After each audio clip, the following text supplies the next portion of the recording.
If you want to grasp the sheer scale of the Chinese economic boom, you have to look at where it started. A nation of stagnant farms erupting into a grid of futuristic megacities in a single generation. In 1978, following the death of Mao Zedong, the Chinese economy was paralyzed. Centrally planned policies had failed to produce growth, leaving over 40% of the population in absolute poverty. The new leader, Deng Xiaoping, inherited a country on the brink. He immediately launched a campaign known as the Four Modernizations, a high-stakes effort to overhaul agriculture, industry, defense, and science to pull the nation back from mass starvation. But he faced a brutal dilemma. Sticking to the rigid state plan meant continued stagnation, yet opening to free markets overnight, a strategy known as shock therapy, historically risked hyperinflation and the complete collapse of political control.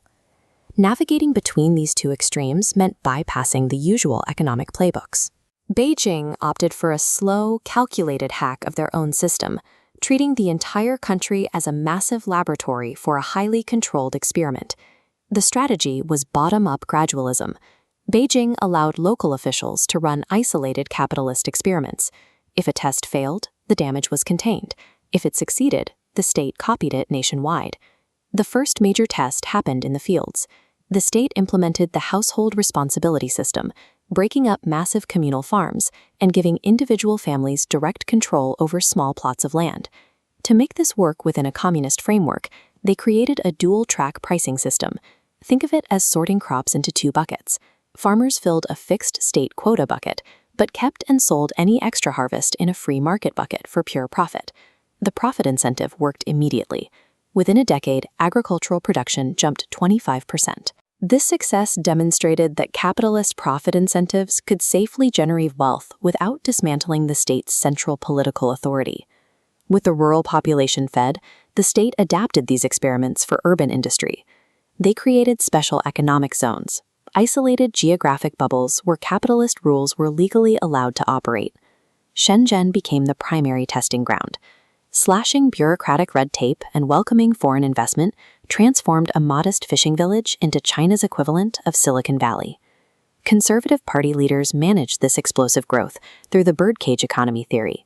The free market is the bird, flying dynamically to generate wealth, but confined within a wire cage representing the state plan.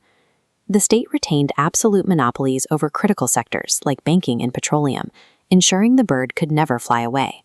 In 1992, Deng Xiaoping embarked on his Anus Southern Tour, validating these localized market reforms and hitting the gas pedal. This acceleration culminated in China entering the World Trade Organization in 2001. Entering the WTO essentially globalized the birdcage. The move allowed the state to capture international trade while keeping the cage's rigid internal structure intact. China's gross domestic product since 1978 displays an aggressive exponential curve upward, leaping from $150 billion to over $18 trillion today. The volume under that curve represents 800 million people lifted out of extreme poverty, making the country an engine of world growth. But that unchecked expansion came with severe side effects. Rapid industrialization produced a staggering wealth gap, dangerous levels of environmental pollution, and a highly volatile property bubble. As these economic imbalances compounded, rising corporate corruption and the immense financial power of private billionaires began to threaten the ultimate authority and legitimacy of the ruling party.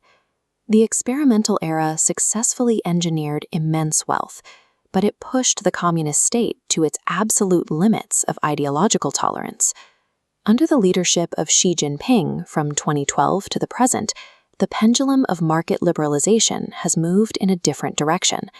The state has launched aggressive crackdowns on tech monopolies, reasserting party committees directly into the boardrooms of private corporations.